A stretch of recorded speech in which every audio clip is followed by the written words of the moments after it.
എന്താ കാര്യം?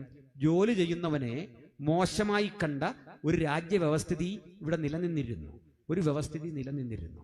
പക്ഷേ ഒരു കാര്യം നിങ്ങൾക്കറിയണ്ടേ? ഞാനൊരു കാര്യം പറയും.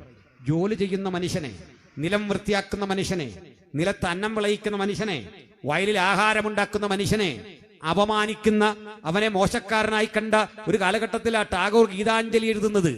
ടാഗോർ അത്തരം ബ്രാഹ്മണ്യാധിപത്യത്തിനെതിരെ പാടുന്ന ഗീതാഞ്ജലിയിൽ മനോഹരമായ ഒരു പാട്ടുണ്ട്.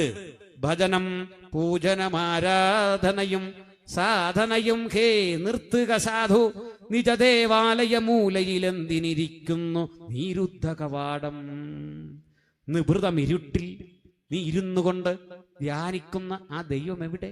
അദ്ദേഹം പറയാണ്, വടിനിലമൊരുക്കും പണിയാളരോടും വർഷം മുഴുവൻ വഴി നന്നാക്കാൻ പെരിയ കരിങ്കൽ പാറ നുറുക്കി നുറുക്കി പണിയെടുക്കുന്ന ആ മനുഷ്യന്റെ ഒപ്പമാണ് ദൈവം. ഇതാണ് ടാഗോർ ഗീതാഞ്ജലിയിൽ പറയുന്നത്. അപ്പൊ പണിയുടെ മഹാത്മ്യം മനസ്സിലാക്കാതെ, തൊഴിലെടുക്കുന്നവന്റെ മഹാത്മ്യം മനസ്സിലാക്കാതെ അവനെ അവഹേളിച്ച് അപമാനിച്ചിരുന്ന ഒരു കാലഘട്ടം.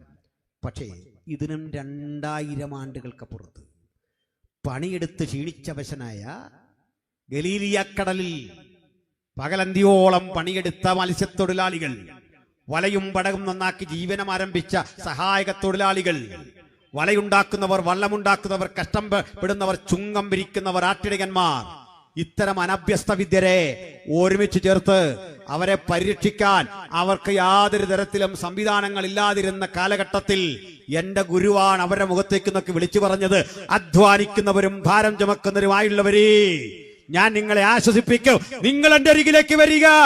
ഈ മഹത്തര സന്ദേശം ഞങ്ങൾ ഈ ഗ്രാമത്തോടും ദേശത്തോടും വിളിച്ചു പറയുമ്പോൾ ആളുകൾ ആകർഷിക്കപ്പെടുന്നത് പിന്നിലെ ആ പ്രചോദനത്തിന്റെ കാരണം ഇന്ന് രാത്രി ഈ ഗ്രാമം അറിയട്ടെ, ഈ കേരളം അറിയട്ടെ, ഇന്ത്യ അറിയട്ടെ, ലോകം അറിയട്ടെ.